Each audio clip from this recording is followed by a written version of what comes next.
morning. It is good to be back here and to see you all. What a wonderful thing. I had failed to make a note of it in my head, but Amy brought out to me this week as we were doing the bulletin that this was the first bulletin we did in the year 2022. And that had just skipped my mind and realized here we are all the way deeply into February and we hadn't met yet this year as a group. And it's just wonderful to see you and to be back again.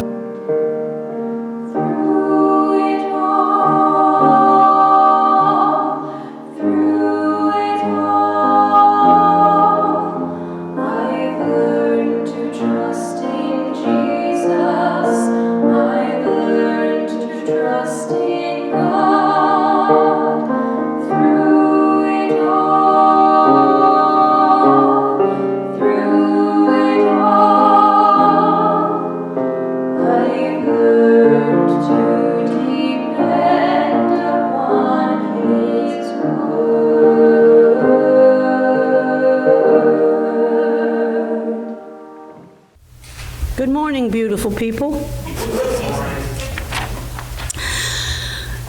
The reading today is from Psalms 37, 1 through 5, from the New International Version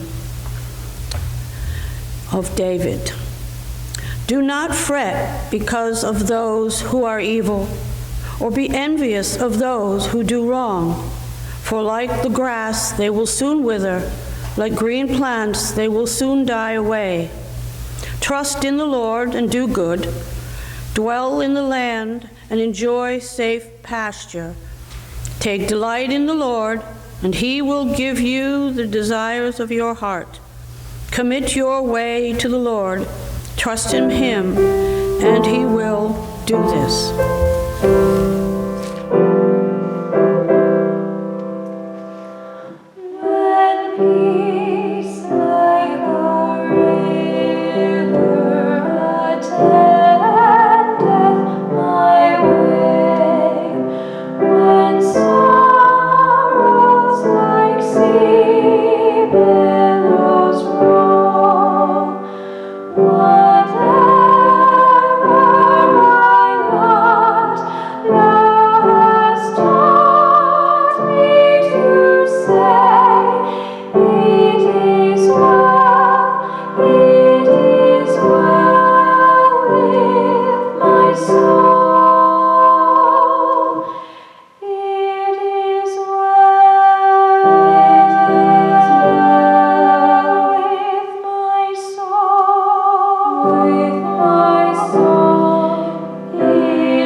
The second scripture is from Genesis 45, 3 through 8, New International Version. Joseph said to his brother, I am Joseph. Is my father still living? But his brothers were not able to answer him because they were terrified at his presence. Then Joseph said to his brothers, Come close to me. When they had done so, he said, I am your brother Joseph, the one you sold into Egypt. And now do not be distressed, and do not be angry with yourselves for selling me here, because it was to save lives that God sent me ahead of you. For 2 years now there has been famine in the land, and for the next 5 years there will be no plowing and reaping. But God sent me ahead of you to preserve for you a remnant on earth, and to save your lives by great deliverance. So then, it was not you who sent me here, but God. He made me father to Pharaoh, lord of the entire household, and ruler of all Egypt.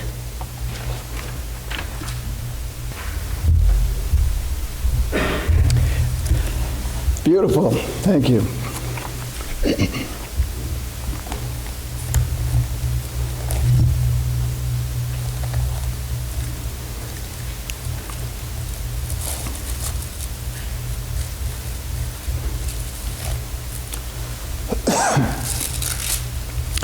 So who was this magnificent figure, draped in power and glory, standing before his trembling brothers?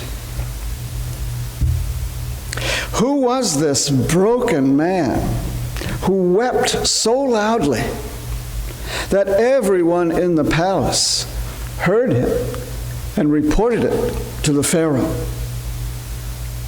Who was this celebrated ruler who wore on his finger the ring of Pharaoh's power, the robe of Pharaoh's luxury, and bling so heavy it hurt his neck?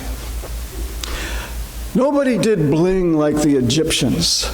You've seen the pictures. It says Pharaoh put a necklace on his neck. Well, I've seen those, or pictures of those Egyptian necklaces. And it's understandable if they all had a kind of a crook in their back. This was serious bling. He must have been born in privilege. And when he rode in his chariot, soldiers would go before. Make way, make way. This man is in charge of Egypt. Who was this guy? Who was this man who, in the passage that we heard read, said, "It's not me, it's not you, but God who is in control"? We know that this man, Joseph, so rich and so powerful, actually lived a life riddled with disaster. A life burdened with disappointment and confounded by endless and frustrating detours. Disappointments, detours, disasters. Sound familiar? Sound a little bit too close to your own life and your own life's journey? Let's look this morning at this life to see how Joseph got from where he started to these amazing words of faith in God's providence. Not you, but God. Joseph was born not in the Egyptian halls of power and wealth, but as a shepherd boy back in the hills of Israel. He was one of a dozen sons. Right around number 11. Not a very significant place of birth, but he was his father's favorite. He was loved. He was pampered. But things got a little out of hand when his father bought him, or had made for him, this beautiful coat in richly colored fabric. The coat, as we've called it for years, the coat of many colors. And this was an expensive and a very telling gift to give to this one son. And it pleased him, and he wore it with pride and with pleasure, but it didn't sit too well with the brothers, as you might imagine. In fact, they came to despise him, to hate him for this favoritism that he was always receiving. And so eventually came disaster number one for Joseph. He was betrayed, attacked, and sent away. His brothers conspired against him, and one day out in the fields, they attacked and beat him and sold him as a slave to a passing caravan. We would be hard-pressed to say what hurt more in the soul of Joseph. The betrayal of someone you love and trust. You know how that feels? Or the attack, either physical or verbal, that cuts to the inner soul. You know how that feels. or the rejection and horrible loss of connections that you've lived your life around and loved. You also know how that feels. It is impossible to say how long Joseph struggled with these pains. Personal experience tells us quite a while. They take time to heal. But at some point, Joseph moved on. At some point, his outlook changed. Somewhere along the journey between Israel and Egypt, the wounds, both physical and emotional, began to heal. And Joseph began to close the door on the old and open his heart to the new. He said goodbye to the coat of bright colors and hello to the cloak of service. His outlook opened for him the new life that God had intended for him. It was not the betrayal, not the attack, not the rejection of his family that would control his life and who he was. Not them, but God was in charge. And so Joseph threw himself wholeheartedly into the new life that God had given him. He was soon given a new job down there in Egypt. He became the accountant for one of the wealthiest men in Egypt. His name was Potiphar. And because of his acumen and his aptitude and his strong and trustworthy character, Joseph became entrusted with all of Potiphar's vast fortune. Things were going well for Joseph. Until disaster number 2. Things were going smoothly until we encounter the first biblical cougar. Not the fast tawny cat seeking its prey in the jungle, but the beautiful and bored middle-aged woman seeking affirmation and pleasure from a much younger man. Potiphar's wife, you see, was just such a cougar, and young, handsome Joseph was her prey. She began a campaign of seduction, which ended up by trapping Joseph in the house all by themselves. And Joseph, like a rabbit in the bush in the jungle, runs for his life. But in order to do so, squeezes out of the cloak that marked his presence and his service. Potiphar's wife screams bloody murder and points to the cloak as proof that Joseph had been the aggressor. And the evidence was enough to convince her husband Potiphar, who immediately had Joseph thrown in jail.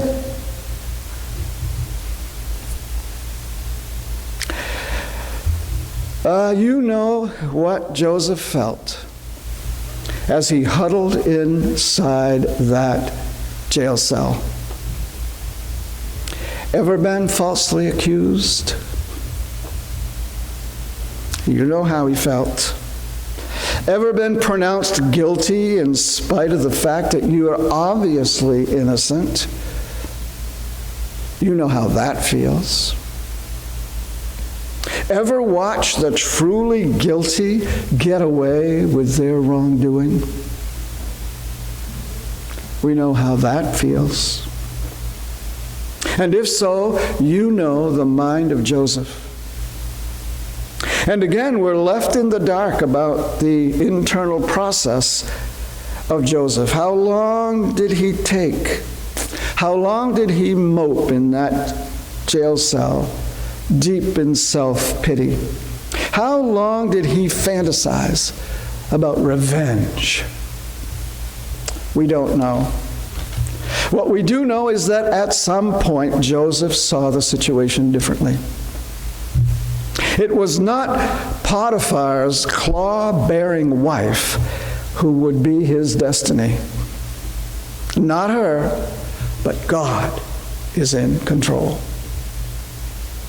And so he threw himself wholeheartedly into his new life as a prisoner, the new life that God had given him. And soon he recognized that God had put him there with a new task.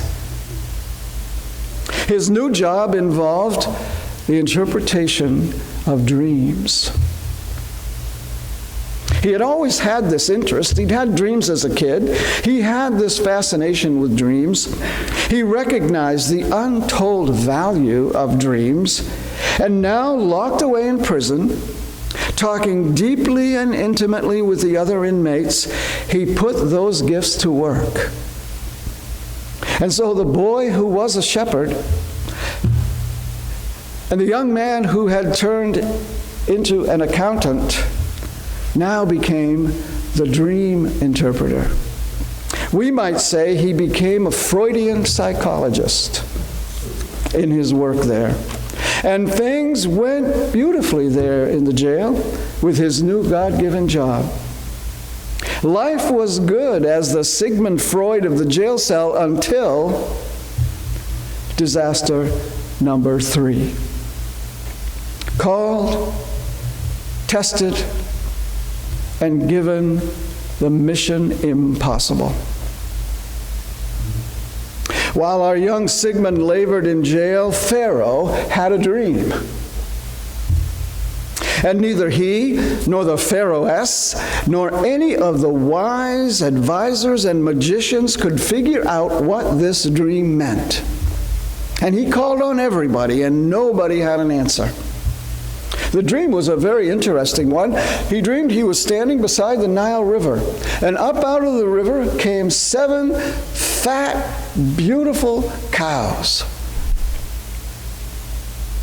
And after a little while, up out of the river came 7 skinny, ugly cows. And these skinny, ugly cows ate up the 7 fat cows. But they didn't get fat. They stayed skinny. That was his dream. And nobody wanted to interpret it wrong. It's not good policy to interpret a Pharaoh's dream incorrectly. But nobody could figure what was this about. Until finally somebody mentioned, there's this guy, this young man in jail. He interprets dreams like you would not believe. They mentioned the depth psychologist, and Pharaoh immediately called for him. And now it may seem a bit of a stretch to call a release from prison a disaster. We would normally think of that as good fortune, but it could very well have taken that disastrous course. We forget how much raw power a Pharaoh possessed. We forget that being called before Pharaoh was no joke, was no light matter. With a word, Joseph's sentence could be commuted to be a life sentence. With a moment of displeasure and a nod of the head, Pharaoh could have him executed on the spot. You didn't go in front of the Pharaoh or in front of any of these kings in those days lightly, easily, but fearfully. In the event, the opposite occurred. Joseph rightly interpreted the dream as predicting 7 years of plenty with lots of food, lots of crops, lots of everything, to be followed by 7 years of famine. And nobody had anything to eat, and nothing grew on the vines and in the gardens. And armed with this interpretation, Pharaoh did an amazing thing. He took off his ring of power with which everything that Pharaoh said was stamped. He took off his ring of power, the only one in the kingdom, and put it on the finger of Joseph. He called forth the best and most beautiful robe in the entire kingdom and placed it on Joseph's shoulders. And then, as I said, they brought out this necklace to end all necklaces. And he says to Joseph, "You have my ring, you have my clothes, you have my necklace, you have my power. Now save the world." And Pharaoh went about his business. I don't know what business Pharaoh would have, but he had games to play and he had whatever he wanted to do. The plight of the world entrusted to this young man. And we can almost hear Joseph saying to himself, "I know how to count sheep. I learned to do that as a boy. I know how to count money. I learned how to do that under Potiphar. I know how to interpret dreams. I was pretty good at that in prison. But I don't know how to save a starving and endangered world. That one lies beyond me." Now, we don't know again how long Joseph wrestled with this responsibility. We don't know how long he grappled with this mission impossible the Pharaoh had given to him. Maybe a few days, maybe a week or two, but at some point again his heart opened. And at some point his soul determined, God has now given me a new task, a new responsibility, a new mission. And though I don't feel up to it, I must step into it with my whole heart, with my whole being. It's time to give my all to that. Goodbye to the many-colored coat and the role of a shepherd. Goodbye to the servant's cloak and the role of an accountant. Goodbye to the orange jumpsuit of prison and the dream interpreter. Hello to the ring and clothes and bling of royalty, of the Pharaoh. Hello to the mission impossible. Save the world. And it is in this role that we meet Joseph in the passage Marcia read. In all of this glory, in all of this power, in all of this wondrous splendor, he stands before the very brothers who had betrayed him years ago. They had journeyed from Israel for food because, due to Joseph's work, the only place in the world that had food was Egypt. And anybody to survive had to go there to get food. And Joseph's brothers showed up. And there they are, terrified by this powerful figure. So frightened they didn't even recognize him. They just trembled before him. There they stand, the guilty ones who had begun this lifelong series of disaster. And Joseph says to them, "Be at peace. It was not you, but God who ordered and ordained the events of my life." What a beautiful statement of faith. What an example to us as we encounter the disappointments and detours and disasters of our lives, to learn that it is not a disappointment when plans go awry. It is not a detour when a reversal of fortune takes place. It's not a disaster when we encounter a loss or a tragedy or an impossible assignment. It is God moving you on to something new, something different, something purposeful, something significant. Join with Joseph in fully embracing the next step that God has for your life. Amen.